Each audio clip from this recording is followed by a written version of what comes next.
The real difference maker in orthodontics isn't tech or even treatment. It's the experience that patients have with your practice. Welcome to the Grow Ortho live stream. I'm your host, Zach Dykes, and I'm joined by Melissa Gardner, HIP's very own practice advisor. Melissa, welcome to the show. Thanks for having me back, Zach. I always enjoy an invitation. Well, I'm glad that you're here. You're our second two-peat. The only other person that's come on twice has been James. So you're now in the exclusive club. We don't have like the fancy jackets that SNL has once you hit the five, but a master's jacket, maybe like the nice orange one. Maybe I can sweet talk somebody into getting us some of those. Well, in today's stream, we're talking about what it means to stay truly patient-centric. From the first impression when someone walks through your door to keeping care consistent through treatment to finishing strong with retention.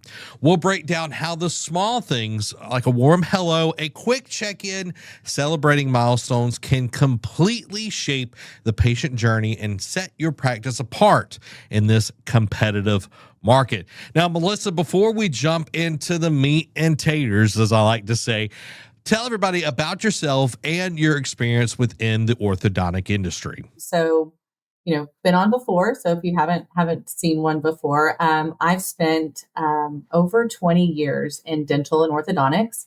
I started out as a clinical assistant.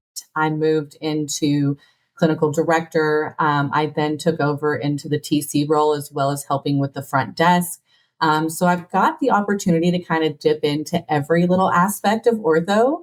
And then I had the opportunity to actually work with HIP at a practice here in my hometown of Amarillo, Texas, and fell in love with everything that we do and everything that they did for us. And I've now been working with HIP for almost 3 years now.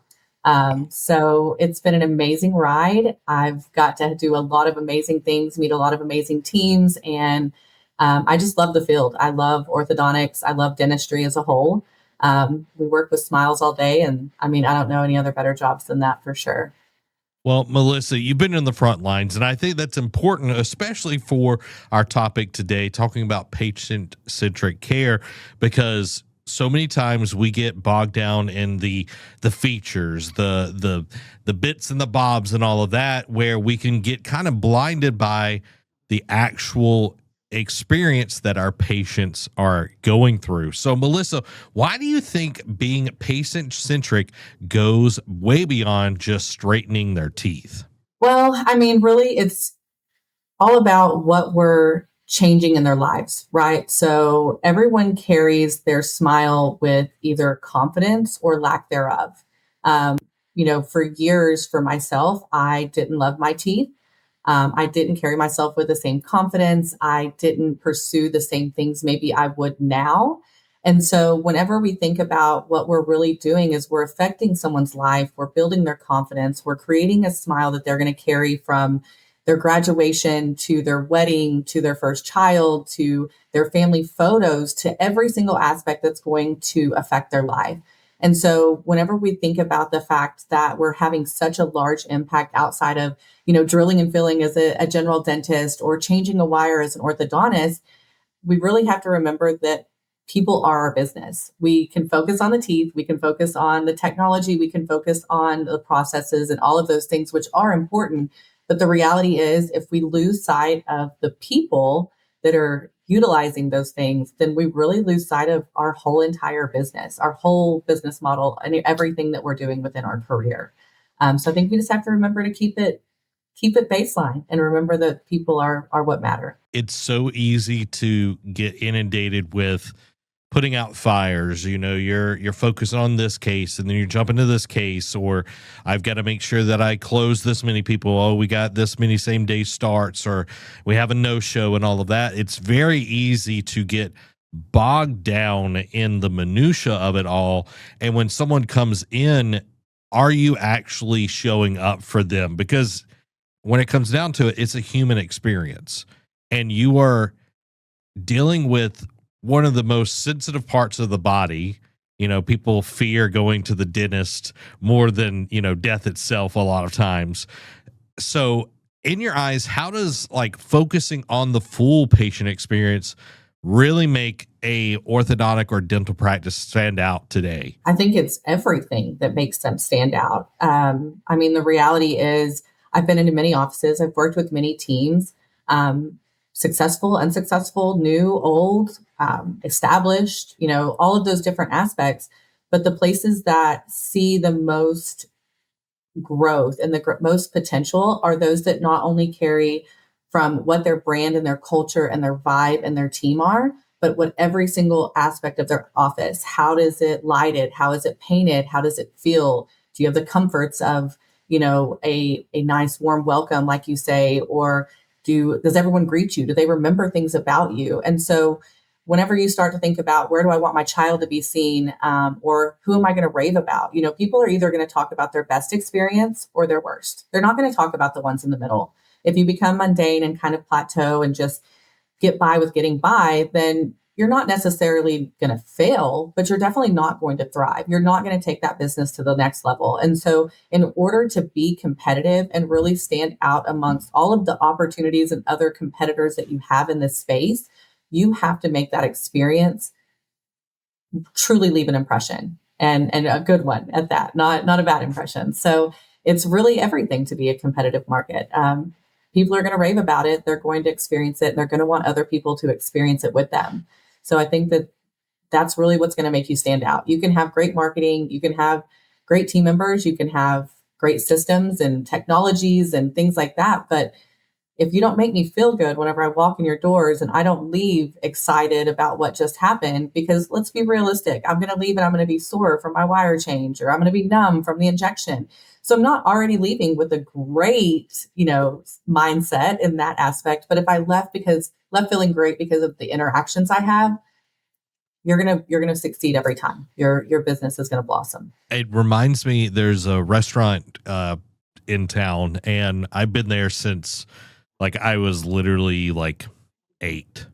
So I've been like, I'm 35 now, and the owner knows my whole family. And anytime he sees me, like we have like an actual conversation, and he knows like my history and what I order. Like all the people there know exactly what I order, what I want to drink. My wife, the same thing. And just because like you could easily take that for granted that, oh, well, they'll come back.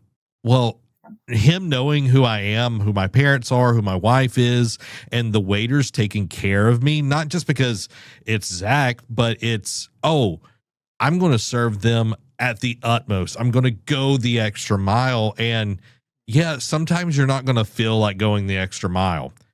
Is that the time when the new person's going to see, oh man, they didn't really treat me the best? Well, and I mean, at the end of the day, you love the food, and I'm sure it's great. Yeah. But the reality is, if you have poor service, if you went in there every time and they never refilled your drink and they never were kind to you, I mean, you might order it to go, but you're not going to keep coming back and keeping those servers busy, keeping the people that make the blood life of that actual establishment go. And so that's just a testament to it, that the reality is we go for a service, but we stay for the feeling. We stay for the emotions tied to it. We stay for the way that people interact with us.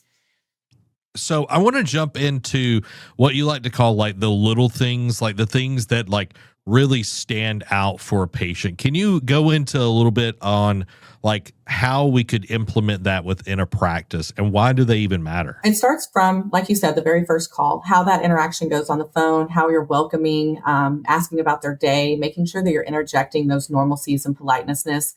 But the other side of that is, a coffee bar, or, the toothbrushing station. Everything's bright and clean and feels welcoming and makes you want to be there. It could be as something as, I had a practice once that had a specific scent that they always used in their office. And it was something that they had actually done psychologically and looked into that drew people to make them more comfortable. I walked into a practice that had a board, and every day they wrote, "Welcome to our practice." And they would list the new patients, and they would say, "Congratulations on your braces," and list them. So as soon as you walked in, you were already prioritized as someone who was important and special in that manner, or people getting their braces off.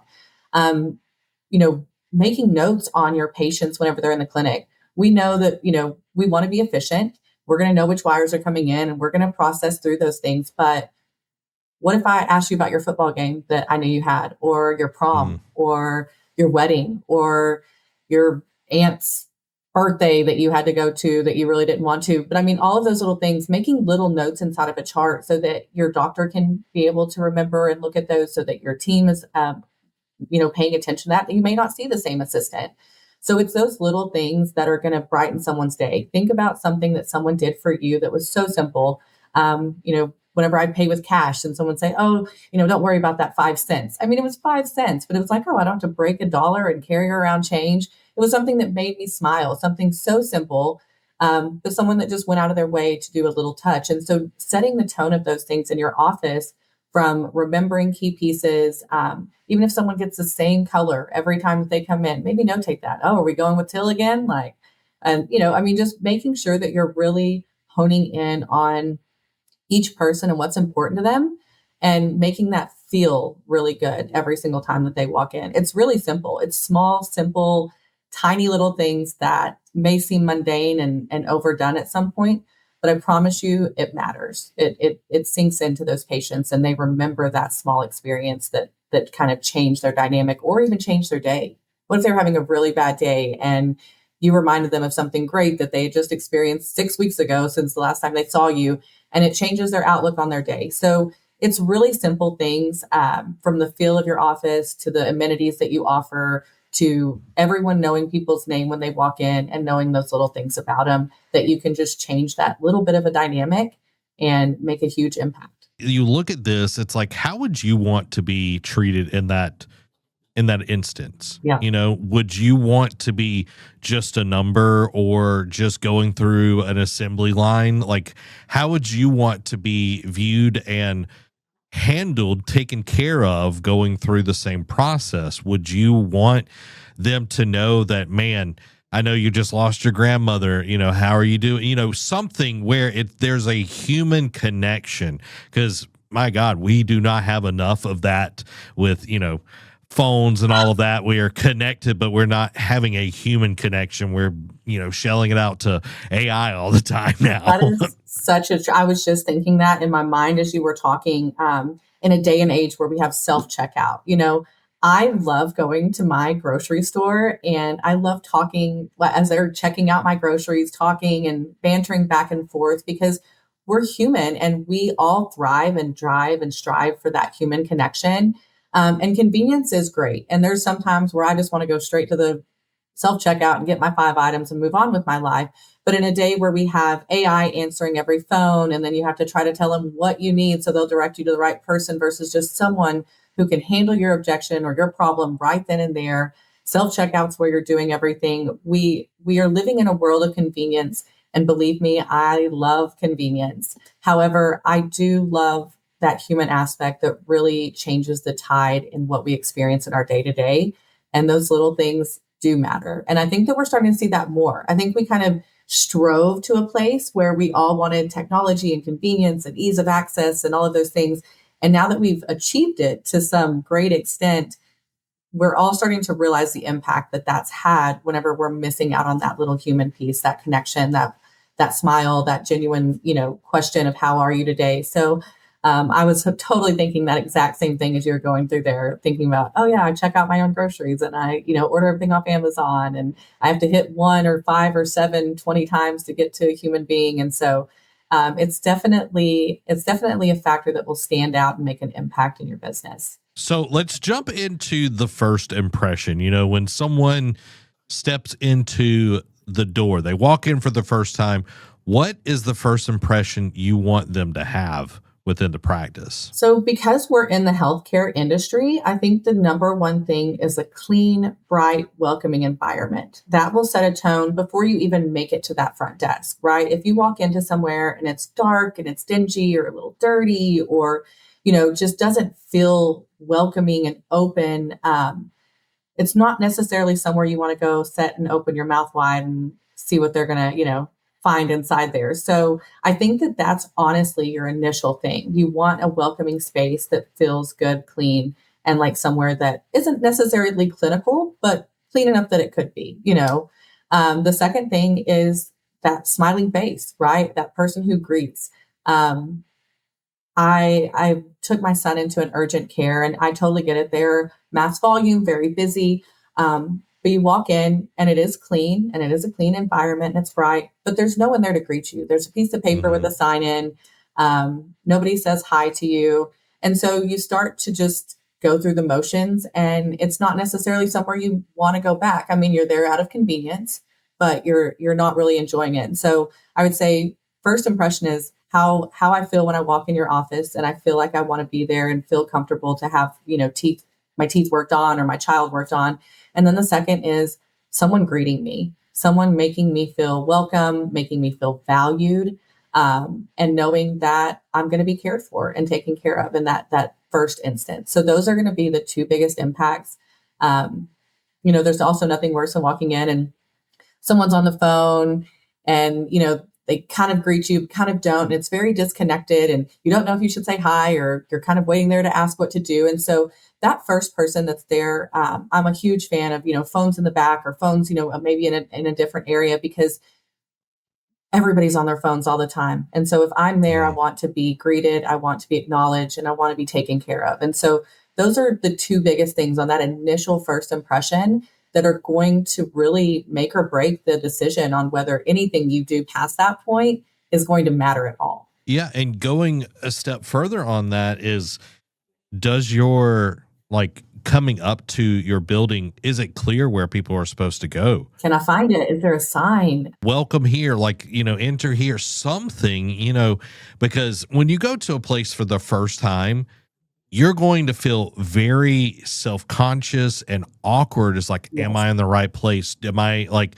are they gonna like this, that, and the other? They're like, your walls are up, like you were like on high alert. And if when you walk through that door, you feel, oh, this is where I'm supposed to be, someone's greeting you. It's not that glass window. My God. I don't go to this dentist anymore. It was my childhood dentist. It was the glass, and I'm like, and it was like old wood and like all of this. Like it felt very like dark and kind of, it just You felt shall kind of, not pass. Like you can't, yeah, you're yeah. blocked out. And now, like the dentist that I go to, it's very warm. It's very open. They've got, some water if you want water. Like they make sure you're taken care of. You feel like you're a part of this environment. You're not just oh, we'll get to you when we get to you. Yeah. Well, and I mean, the other side of that, speaking to like the exterior, I don't know if you use Google Maps or Siri very often, but occasionally they get a little confused. And so it's really great if you do have, like you said, like that confidence of this is where you are, we're here, we're loud, we're going to take care of you. Like, so I do agree that those are key pieces that may not seem the most important whenever you're thinking about the healthcare of people's teeth, but they are hugely impactful on, you know, patients coming in and patients sticking around. So now that we've kind of got them into the practice, everything's going kind of well. We're getting them, pass records. Everything's, stellar at that point. But we're in the treatment coordinator room. What is the difference between just presenting treatment and setting the standard that sticks with the patient? Well, I mean, we all know that the TC room is my favorite room. So it's definitely so impactful on everything running smoothly, right? So this is the first interaction that's setting the standard of how you're going to be cared for the remainder of your treatment. So if things feel discombobulated, like you're getting put in this room, but no, I need you to come over here. And then you're sitting here and you're sitting alone and no one's engaging with you and you don't, I mean, think about this. You're nervous, you're maybe scared even, or maybe you're super excited, right? Like even that, like say you're super excited, if no one's there engaging that, acknowledging that, hyping that up, or trying to help you dispose of those fears and concerns, it can be really scary and uncomfortable. And so the number one thing is to always ensure that you have a streamlined process behind the people so that everything runs smoothly, efficiently. It builds confidence and trust. They feel like, okay, they know what they're doing. They got their things together. They brought me back immediately. This is going to be a great place to be. But the other side of that is having that TC that is going to interact. Um, not everybody's maybe excited to be there. I'm going to find out why, and we're going to talk about it. We're going to find out a reason to be excited. Maybe it's, transitioning into the colors, or maybe it's transitioning into the outcome, right? So maybe right now it's not fun, but you have to engage with them. Everybody has a wall to some extent in any interaction, but with the right place, the right space, the right tone, the right true reason behind it, you can break down those walls and you can give them a reason to be excited, or you can continue their excitement. And so that's going to be a huge aspect of, am I going to start treatment with you? If everything felt really great and I walked in, but then I'm left alone, or I'm not acknowledged and I'm not really hyped up, then, we just have so many opportunities, I feel like, to lose patients. We really do. And if we really hone in on the people that we're working with, and really make them the rock star, and really hone in on what their needs are, we will never lose those opportunities because we'll always be focused on them. And so that's definitely the biggest face in place that we have to make that impact. We need to be patient facing. Don't leave them alone. Be engaged with them. Find something to communicate. Even if it's not talking about braces, maybe just ask them about their school or their day, get them where they're opening up, and then you can kind of transition into that space. So it's definitely hugely impactful to really make them the star of the show when they're in that TC room. Yeah, creating the atmosphere that they're the hero of the story, and you're helping them along that journey. I think about going to just like a medical doctor's office. I love the place that I go, but it's kind of the same thing where you wait in the waiting room, you wait for a while, then you get, back there, and the nurse practitioner like, oh, what's wrong? Blah, blah, blah, blah, blah. And you've already told somebody this on the phone. That's why you're there.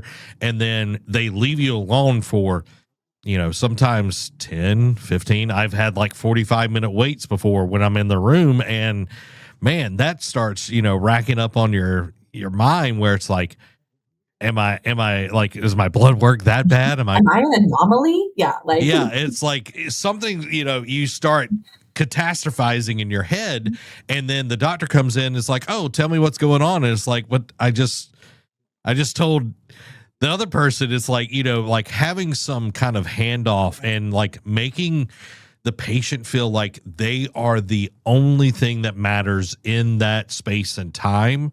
Man, it's going to bring down the walls. It's going to make them feel like I do matter. They're here for me. This episode is brought to you by the Lifestyle Practice in-office course. Orthodontists, you've built a thriving practice, but somewhere along the way, the practice started running you. More patients, longer days, and less freedom, and that was never the plan. What if you could grow your practice and reclaim your time? Sounds great, doesn't it? Join Dr. Kyle Fagala and Luke Enfinger with special guests Dr. Ben Fishbein and Amanda Floyd in Memphis for the Lifestyle Practice in-office course, a 2-day intensive designed for orthodontists who refuse to choose between profit and personal freedom. You'll step inside Dr. Kyle's home, his practice Saddle Creek Orthodontics, and agency Neon Canvas, and see exactly how he's built systems, culture, and workflows that create real freedom. There are only 25 seats still available, so get your tickets now. Spouses are invited. Orthodontists and office managers, stop trading hours for growth. Reserve your spot using the link in the description and start building a practice that works for you now. I think sometimes, so I always kind of look at this, it's leaving someone alone in silence and letting their brain take control over what could be being said is, are they talking about my teeth? Did I brush my teeth? Like, is almost the equivalent of someone, going, whatever they look at your x-ray and they go, oh, that's a little bit more blunt in your face, but in the same reality, we're now allowing you to your own devices to interpret why we're gone so long. So definitely making that transition handoff and all being on the same page. The reality is, especially in orthodontics, they're here for braces. It's very simple. We don't have to ask those same questions. Having that TC handoff and say, hey, you know what, this is Jacob. He's super excited about braces. He's a little bit nervous because he plays football, but he's really looking forward to having these off and done by his senior year. That's a perfect hand. You can do it right in front of them. It doesn't have to be secretive behind doors and, kind of come in, making that handoff and making that transition right there in front of them puts them at ease, builds confidence that you listened and heard, and then also gives that doctor a straight opportunity to go straight into what they need to, because now they know exactly what they're facing. So I do agree that that handoff is so key. That transition, not asking the same questions every time you see someone, is really important as well. So let's say, they've been started, they've had braces on, and we're getting into like the mid treatment visits. That could be like be very routine feeling. Like, what can practices do like with those visits to actually make the patient feel like it's still kind of the pizzazz, make it feel something? Yeah. I think we're going to circle a little bit back around to what I touched on a little bit earlier. It's we know them, right? They're our patient. We should be excited to see them every single time. Obviously, we're excited to see new patients. We got new opportunities, but these are our patients. These are the people who are going to represent whether they bring in more people, whether more people come to us. So acknowledging them, remembering them. I am, like I said, a huge fan of notes. Notes, notes, notes. I mean, we're going to go back. I promise you're going to go back and look at what was done last time, what type of rubber bands they're wearing, what wire they're in. So, in a different color or italicized or however you want to do that in your notation system, a simple note of what was discussed at that last appointment that's ongoing in their life is going to change that aspect, because you're going to be able to ask that. You're going to be able to reciprocate back to that same conversation. That's going to make them feel just as special as the day that they started braces. Hyping up, colors. Obviously, for those younger kids, it's all about the colors. So, first thing in the chair, what color are we doing? Do you have a football game? Do you want to match your team? Do you have a favorite NFL team going on? Like, being able to just really hype up what's going on. At the end of the day, we get it. It's a mundane appointment, right? Like, we're coming in, I'm changing my wires. You're going to tell me I didn't wear my rubber bands for the 20th time, because we know I didn't. And so it can become very routine, but just those little touch points, just those little aspects of making them know that they're important, even though they're halfway through treatment or 2/3 the way through treatment, is going to be huge for them. And so just making sure that you have those little pieces. There's not a lot, because we want to be efficient, right? We don't want to, expand our appointments in order to make every person feel like a new patient every day, but we can make those little tiny things that are going to stand out and that are going to re-engage them into why they're there and why they chose you as their orthodontic office. How would you, like, with the notes and everything, how would you train a team to not go into that autopilot mode during those check-ins? Like, you could say, oh, well, you got to do, notes and all of that, but there's some people that are not good note takers. Let's just be honest. I think whenever you run into a not good note taker, it takes a lot of repetitive accountability, feet to the fire, consistently talking about it. Most practices have a morning huddle. If this is a reoccurring issue, reiterate it time and time again, the importance behind it, not just do your notes, right? Like, most people need to understand the why to get to the how. So this is why we have to do this. Make sure that all of your meetings, all of your huddles are always centered around the patient experience and what we're going to be doing. So even in your notes, we're going to have, today's date, what was done, what wire we're in. So special notes or conversation, whatever you want to put, so that it's always there. And then they know that they need to put something in there. Even if it's something small, simple, something needs to go in there that you're having the conversation, and put that in there. And so I think you make it the standard of your practice, period, to always be good on notes, because they are also the lifeblood of your practice. What did we do last time? What rubber bands? We don't want to look like we don't know what we're doing. So making that standardization of making some type of personalized note in there is going to be your standard of care. And then just making sure that it's repetitive, making sure that it's talked about if it is missed. Don't let it get swept under the rug, because it is important for those patients to feel that. And so in order for y'all to be able to do that, we have to have those notes. Like you said earlier, not every time will the same assistant be working with the patient. So you're setting up the rest of the team to be able to make that patient feel like, they're known, that they've been here for, 12 months and they're, blah, blah, blah, blah, blah. Like, when they come in, it's not like, oh, we're starting back from square one. It's no, you are still known here. You're still this, that, and the other. You are valid. You are valued. You are, yes. I think that's huge, because If you don't do that, then they're going to feel like, I was just a number today. Yep. So, how do you balance being efficient with making sure you're still empathetic and present during a visit? Yeah. You kind of touched on this, but I wanted to go a little bit further. Absolutely. Well, I think one, we go back to notes. I think it's always key on what we did, what we're doing, where we're headed. That's how you stay efficient. We know, the practice I worked at, I can still tell you to this day, our routine. We were either going into an 016 or an 018, and then we were going into a 1425, and then we were going to scan repo, and then we might go back out. I mean, we knew the process and we knew exactly. So we set that standard. Obviously, there are cases that are going to be very different or have different aspects of forces, palatal expander. But the reality is, having those notations is what's going to make us efficient. I know exactly what was done at last appointment. I know exactly what we're checking on this appointment. And I should know exactly what wire and or steps are going to be done here. So there's where we get to break down our efficiencies. Whenever we have those efficiencies in place and we have those notes to base ourselves off of, guess what I get to do with the rest of my time while my fingers are in your face and your mouth and all of that? I get to talk to you. So now I get to be empathetic. If you walk in and, you seem like you're down, ask how your day is, or did you have a good day at school? Or was it rough? Did you have a test? I mean, this is why having your processes in alignment behind the scenes is so important to remain patient centric. I can be just as efficient as I want to be. And then all of my extra time, because I'm going to wait on a doctor, right? He's seeing 8 chairs of patients. He's not popping over to me as soon as I turn my light on and raise my hand. So you have that time and use it wisely. So if you're efficient with your notes, if you know what's going on, you have all of those things done, you can sit there and take additional notes and type in what you're talking about from your empathetic side into those notes while you're waiting for that doctor.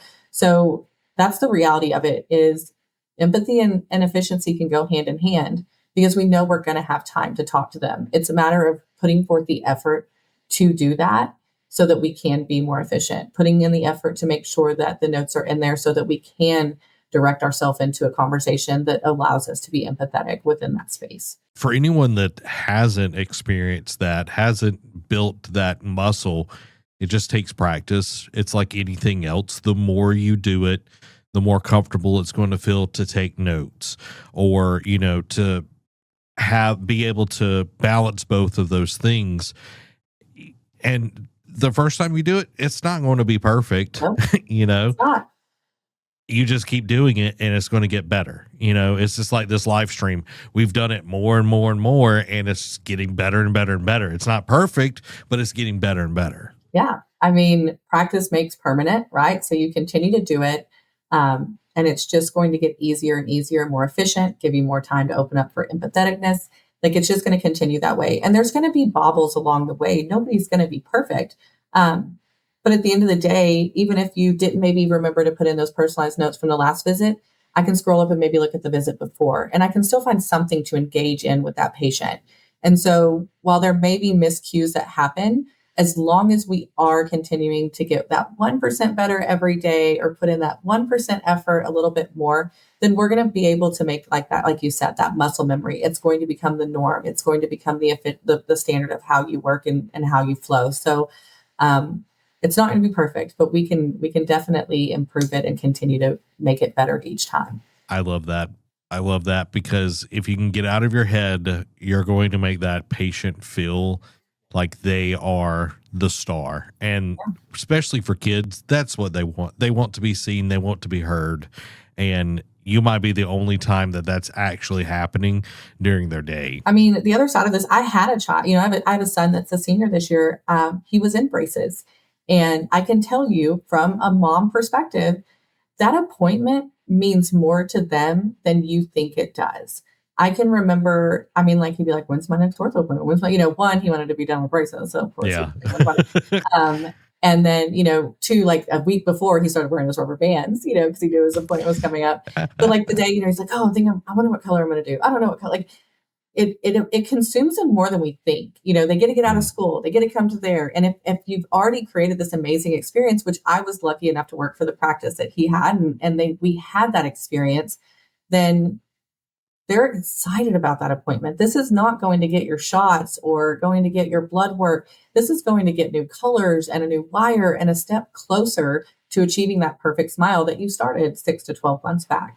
So I think if you remember that this is actually more impactful to them than you think, then that makes it a little bit easier to maybe put forth that effort for those notes or asking those questions or running through along that empathetic side of things. Let's talk about retention, because retention is huge, but a lot of times it gets overlooked. Why do you think it is such a critical stage of the process? It is a massive stage. I think sometimes we go, okay, they're done. Not anything bad on that thought. It's like, okay, we've got them done. We've fulfilled our promise, right? Like we have achieved what we set out to achieve. But the reality is, this is a long-term investment, right? They're not done. We know, especially if you work in the clinic, we know that the likelihood of wearing the retainers or winding up back in treatment is really high. I mean, especially the older we get, we don't wear retainers, we don't do the things we're supposed to. So I want to make an impact that, one, makes them go, that was amazing. I'm so glad I chose this place. I'm going to continue to wear my retainers because I want to keep this smile forever. Two, I'm going to tell every single person I know to come here because I wasn't just at the end pushed aside and washed aside, or I just walked in the door and they threw my retainers at me and told me to get out and never come back unless my teeth were straight again and I needed more treatment. They set me down. They made sure that they fit. They made a big deal about how great my teeth looked and made me understand the importance of wearing my retainers. And so I want that experience for those around me. And two, on the likelihood or the non-likelihood, we're going to say more likely, that I don't wear my retainers, I want them to come back to me. They don't have, I think we forget that. I think that we don't realize they don't have to come back to us for retreatment. They have other options.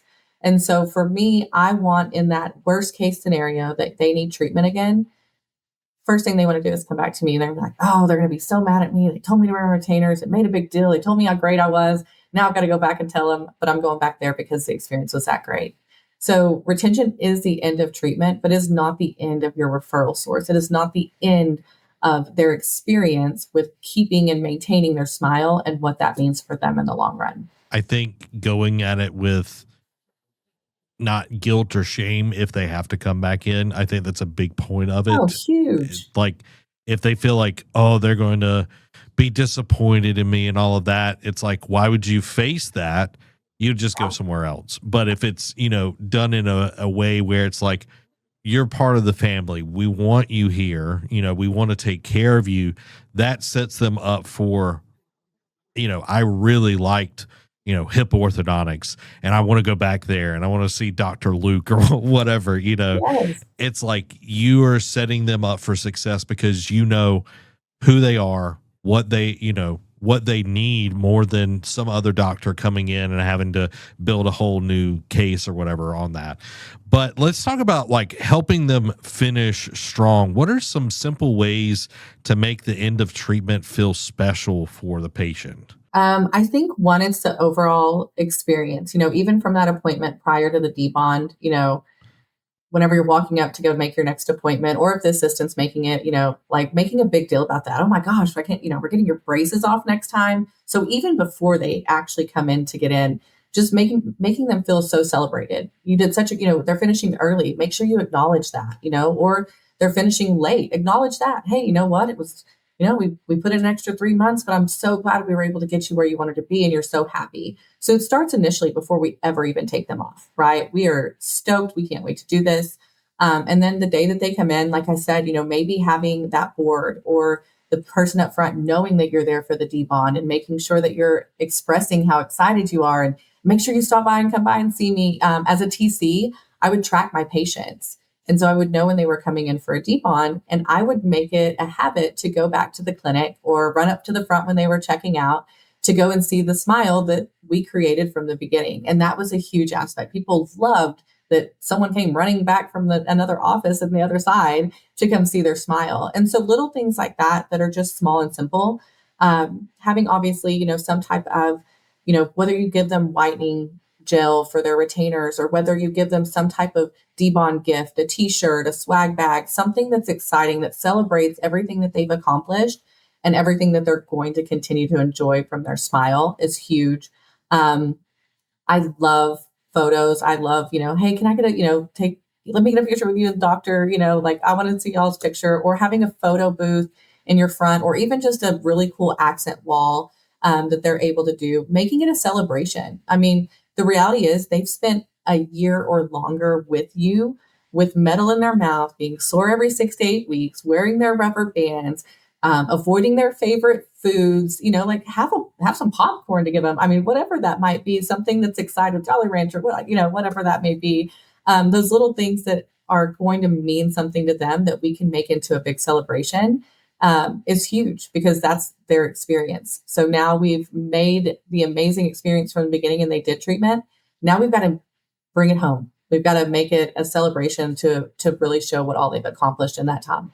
So have you found that like doing a celebration, like hitting that finish line, that actually like helped with long-term like loyalty and even maybe like some referrals? Absolutely. All day long, every day. I mean, that's really your highest form of referrals, is how much you made an impact and a celebration out of that. Because they're going to, you take that picture with the doctor, or they post it, or you post it on Facebook if they allow, and people see that. And I mean, let's be real. We all know that we live in a world of FOMO, the fear of missing out. So if I'm seeing this on a regular basis and, say I had braces and they didn't do that. They were like, well, congratulations, your braces are off. Make sure you wear rubber bands. We'll see, And then I see someone who's like taking a selfie with the doctor and smiling and cheesing it. And then they go on and rave and review about what an amazing experience it was, or they post on their own social media about how excited it was to get their braces off. Um, then I'm going to think, I wish I would have gone there, right? Or I'm going to take my kid there, or from now on, I'm going to recommend people, like, even though I didn't go there. So we have fear of missing out. Then you also have them continuously being an advocate for why people should come to your practice. And then that just once again goes back to, people will talk about their best experiences. If you make it a true experience, they will talk about it all day long, every day. If it's mundane, if it was just normal, I mean, they're going to be like, yeah, I got my braces off. It's fine. But if you make it a big deal, I promise you the referrals will come, the word of mouth will build, people will want to be there, they'll want to experience that, they'll want to celebrate in that same fashion. Everybody wants their teeth straight, and everybody that's an orthodontist can do it. They all went to school and they're capable of. But can you make somebody truly fall in love with having had braces, is really the question whenever it comes to that. What if you made a note? It's like, oh, well, you're not going to be able to eat this candy. And they're like, oh my God, Butterfingers are my favorite candy. And I'm assuming you can't eat Butterfingers with braces, because they're like, it's not advised. I'm not going to say they don't do it, but I would say that it's not advised. So, it's like placker on your teeth. Like Yeah. you're literally just cementing your teeth. But it's like, oh, they love Butterfingers. Here's a Butterfinger, like on the debonding. It's like, they finally get to eat the candy that they like. It's just little things like that. I think that's kind of the main part of it, is like, you know them, you've spent that much time with them, and you're really enjoying the moment of their success, because to get to that part of debonding, it does take a lot of work. It does. And I've seen offices do it in so many ways. There was a practice I went into, and they actually had like candy machines, and one had Jolly Ranchers, and one had like the big ball bubble gums, and one had, I think Starburst or Laffy Tat, like, and so that they could go and, turn the little thing and get their own and get whatever candy they wanted whenever they got them off. I've seen others where they just keep a stock of mini candy bars like Butterfinger or Snickers, the things that you maybe aren't supposed to have, the Laffy Taffy, the things like that. And you could make that note, or even make that a question the day before their debond. What's your favorite candy that you haven't been able to eat since you had braces on? And then that in the back, you've got something, you've either got that exact one or you've got something similar. And how impactful would that be that you asked? And now, first thing that I did after I got my braces off was I got to eat a Butterfinger, or I got to have a Jolly Rancher. So I think that there's those little things that we know are not super high cost, right? Like go to Sam's or Costco or wherever it is, and buy in bulk the little miniature sized candies and be able to make that small little impact. I had a practice that had an actual popcorn machine like in their practice. So whenever you got your braces off, You got a bag of popcorn. I'm sure all the people that were still with their braces on didn't appreciate smelling it all day, but it was something to drive them to wear their rubber bands because they wanted them off. So I think there's just those small things that you can just do to really make a tiny little difference that will make a large impact in the long run. So let's talk about the human challenge of all this, like losing sight of the patient. What are some common things that might make it easy to lose sight of the patient journey? I think we're all human. And I think that we all have stressors and outside pressures and things going on inside of our life. And the human element is very selfish, right? So whenever we're stressed or having a bad day, that can definitely be something that will stem us away from really focusing on the patient. Or maybe we had a really difficult patient, or maybe we had someone who was angry or upset, or maybe like, so there's a million different things. Or maybe, like you said, it's just mundane. I'm putting in another wire today, another wire today. Maybe you saw the exact same patient wire, 5 times in a row. So there's always going to be those things that can affect you and can kind of drive you to like lose sight of why and what we're doing. But I think the reality is we're coming in, and I don't want to say playing a role because I think we genuinely care. If we're in the orthodontic or dental space, we genuinely care about people. But the reality is I am playing a role, and my role is to take care of every patient and serve them at the highest level. So I have to remove my human aspect from that for that time being and focus on them. And I think that that's sometimes hard to do, but the reality is that's what we're paid to do. That's what we're there to do. It's the reason that we have a job.